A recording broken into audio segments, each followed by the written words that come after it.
Good morning, great to be here, back in Amsterdam, and listening to the presentations here, I was wondering what would happen with the insurance industry once there won't be any more accidents and there won't be any more bad driving. Anyway, so I guess you guys are thinking a lot about that. I'm not going to talk about exactly how we think about this, because I think startups are at this point a much more important topic. So I was asked to talk about how BMW cooperates with startups. And in order to make sure I kind of understand what your needs are and that we are kind of on the same page, I would like you to stand up for 1 second. Okay, thank you. Oh. So, everybody standing? Awesome.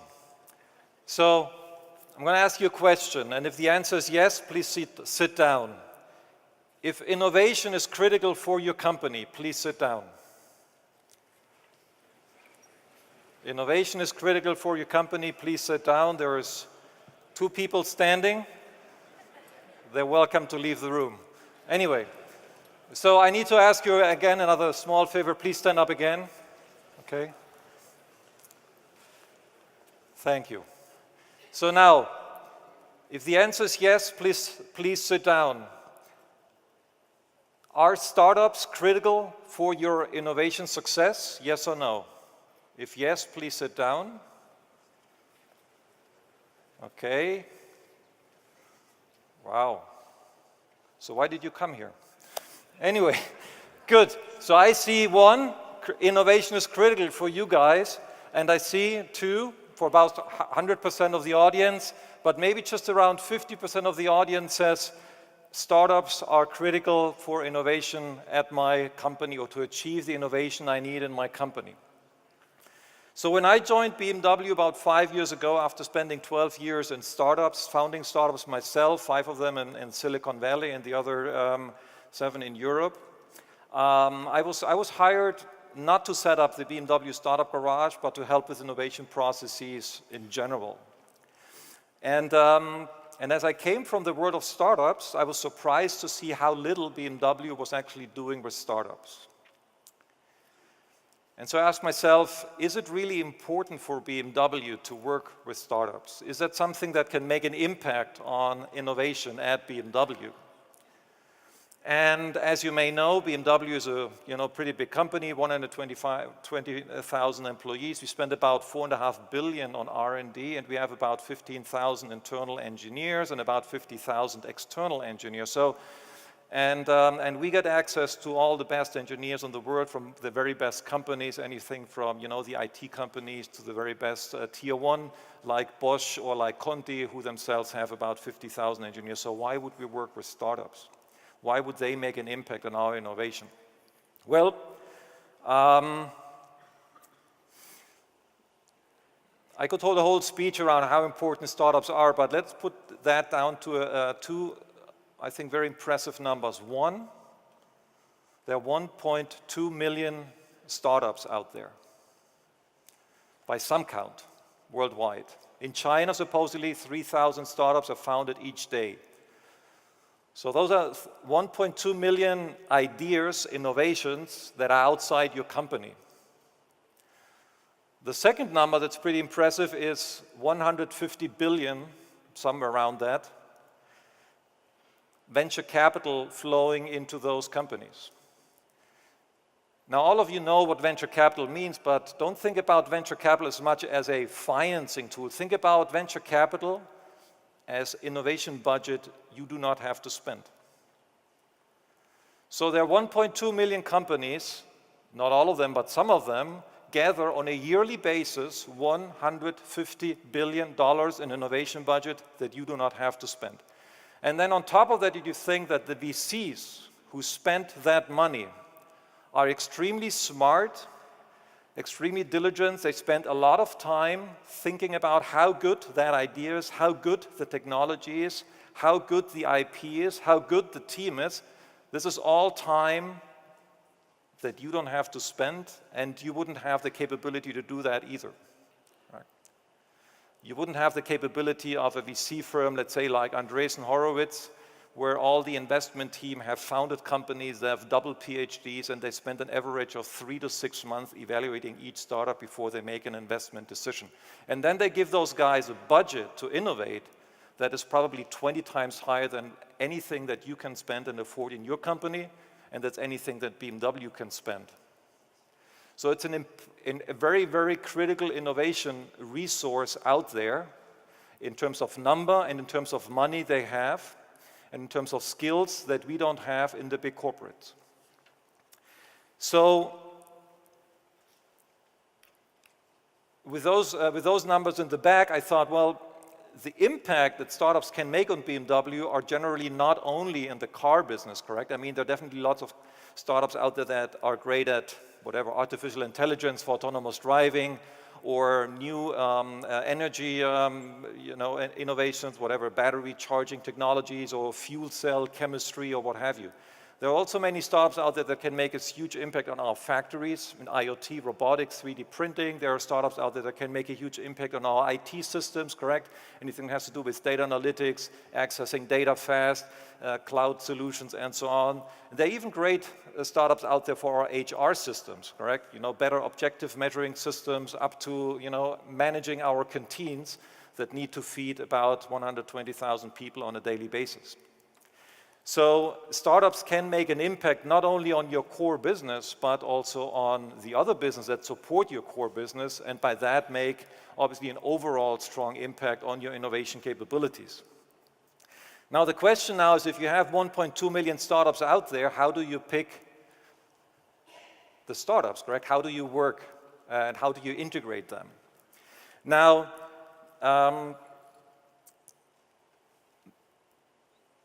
the important thing here is that before you set up a system, correct, that you need to ask yourself, what are the requirements? What are my requirements towards working with startups? And there are obviously, you know, a whole catalog of things, but there are really 4 basic things. One is you need to be able to attract the very, very best startups. You need a system that allows you to work with the very top startups. Critical. Pretty obvious, but if you look around what companies are doing these days, their systems are not really responding to that very basic criteria. Second, you need to work with startups on an early stage. The earlier stage a startup is, you work with, the better and the higher the impact on innovation, because you, as an early adopter of that technology, you get first access, you get a better price, and you get customization. So early stage is very important. You need to work with many startups.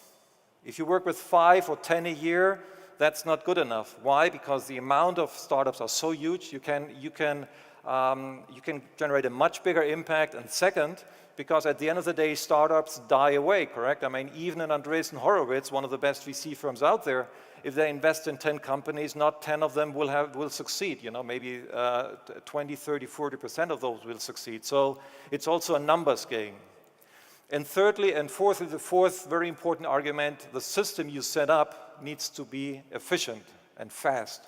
It needs to be cheap, correct? It needs to be cheap to get a startup in, and it needs to be cheap to get a startup out if it doesn't work. Now, you want top startups, you want them early stage, you want many, and you want an efficient system. Those are the requirements that I set myself before I set up the BMW Startup Garage. If I build something at BMW that works with startups, it must meet those 4 criteria.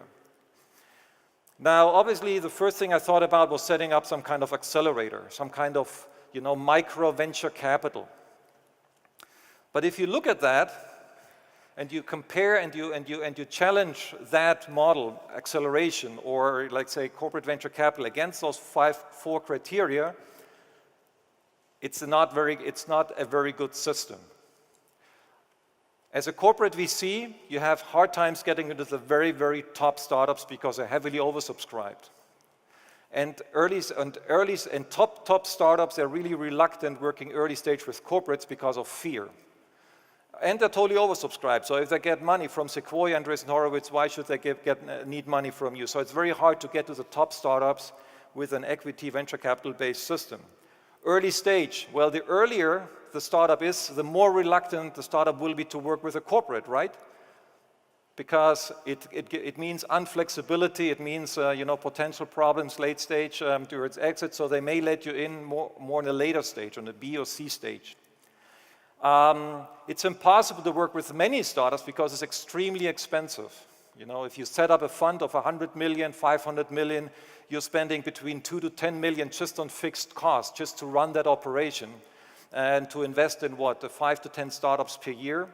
If just 20% of those startups actually make it into your corporation, and that's the academic metric, only 20% of CVC or corporate venture capital accelerator companies, startups from corporates actually end up doing pilots, then that's 2 companies a year, maybe at most, and that's a fixed cost to get those companies to work with you somewhere around $1 million to $2 million. So you're spending 1 to 2 million as a corporate to get to work with one startup. And it's definitely not fast, correct? So the average time from the first touch point to actually a business unit of yours works with the startups is somewhere around 18 months, if you're fast.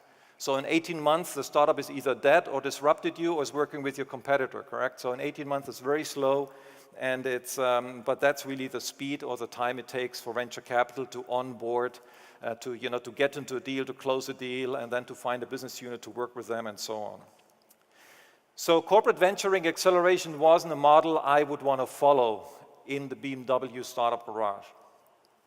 So, and I really thought very hard about that, and I didn't really come up with a solution. I kind of thought, well, if we set up the BMW Accelerator, we are the BMW brand, we are great and fantastic, so everybody will come. We just give those guys 100,000 or maybe 150,000. We don't take 10% or 8% like Y Combinator. We only take 2% or we give no percent.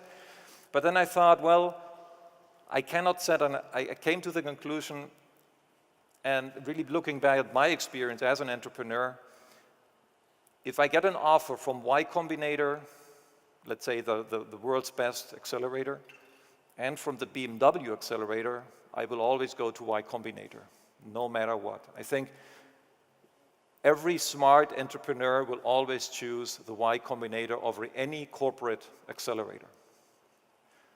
So,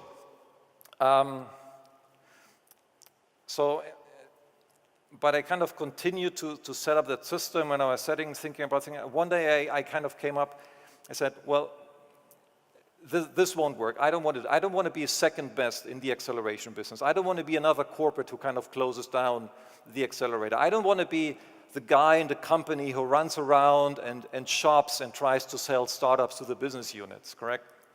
So what I found then is actually a very, very simple insight, correct? One of those things that, you wake up one morning and you think, well, this is a solution. And it's so simple that you kind of think, well, that's kind of obvious. Why didn't I think about that before? What is something that BMW and any corporate here can offer to a startup that no venture client, no venture capital, no Y Combinator can actually offer? And what's the one thing we can offer that none of these other independent VCs or accelerators can offer? We can offer the startup something that's most critical to their success, which is being their client, correct? And so we need to set up a system in which BMW goes out to the startups and says, startup, you're early stage, you may just have a prototype, you're not validated, we want to become your client. We want to be your early adopter. And if I go out to a startup and give him that value proposition, I have him standing on my front door the very next day. And I'm not competing against Y Combinator. I'm not competing against any early stage anything out there, not the Founders Fund, nothing, because I'm the client. I am the kingmaker. Every startup will die, no matter how much venture capital they have, if they don't have clients. And that's really my pitch to the startups. And that's how I get access to startups very, very, very easily. Now, what I needed to do for that, and I ended up calling that model venture client. Instead of venture capital buys equity, and the venture client buys the product, correct, of the startup. at a stage when it's still a venture to do so, correct? So to give you an example, a startup would have a very great LiDAR sensor. It's a sensor that's very important for autonomous driving. It has very great technology. There are a bunch of PhDs out of the best programs, and they have a lot of, that system is still not working, correct? So it's not something that we would know whether it costs $1 or $100 or $10,000 to implement, but we still, what we do in the venture client approach, we do basically two things, or three things. A, we issue a supplier number to the startup, a real supplier number. We give them a purchase order, a real purchase order, which means they actually can claim BMW as their client, and we have them work directly with the business unit, so they have a real client exposure. So we don't need to spend money on mentors or anything like that. And that system really, really works well. And it allows us to repeat, to get access to the very top startups at an early stage. We can work with many because now the business units really are working with those startups and not BMW and not my team. So our team can remain pretty small. And it's a very efficient way. I mean, we get startups to work with business units in a matter of weeks. I can issue a purchase order and a supplier number in a matter of hours. And if the startup doesn't work out, then we don't have to deal with selling equity or with closing down a company, or we don't have to deal with some kind of problem because the startup may claim that BMW is not continuing to invest and we're letting them down, correct? So we just don't issue a second purchase order and that's it, correct? So it's a very, very easy system. So much about the BMW Startup Garage. I would like to show you at this point a video which is on our website and which explains or which communicates to startups out there in the world what our program is and what we are offering. And that's a 90-second video. Please go. Congrats, you made it. Almost. You started a company, you have a product or service that transforms the automotive industry. You have a great team. You even graduated from a leading accelerator or got capital from top investors. What now? What's most important to your success? Clients, right? But not Denny. You want a leading client, one with top products and services and a powerful brand. Above all, you want a client who ventures to adopt your solution early, even if it is still a prototype. One who helps you validate and refine your solution. We want to be your venture client, your early adapter in the automotive industry. For this, we created the BMW Startup Garage, your gateway into the global trillion-dollar mobility market. How? We offer a no-strings-attached partnership. Our goal? To integrate and apply your solution in real innovation projects. Beyond providing you with smart revenue, we provide you with resources right at the BMW headquarters. We give you direct access to our cars, tools, and above all, the world's best engineers. We also help you network with BMW and with our suppliers. Why does BMW do this? Because your startup can make a significant contribution to help us build the world's best premium mobility solutions. It's that simple. What do you think? Intrigued? Go to bmwstartupgarage.com to learn about our program.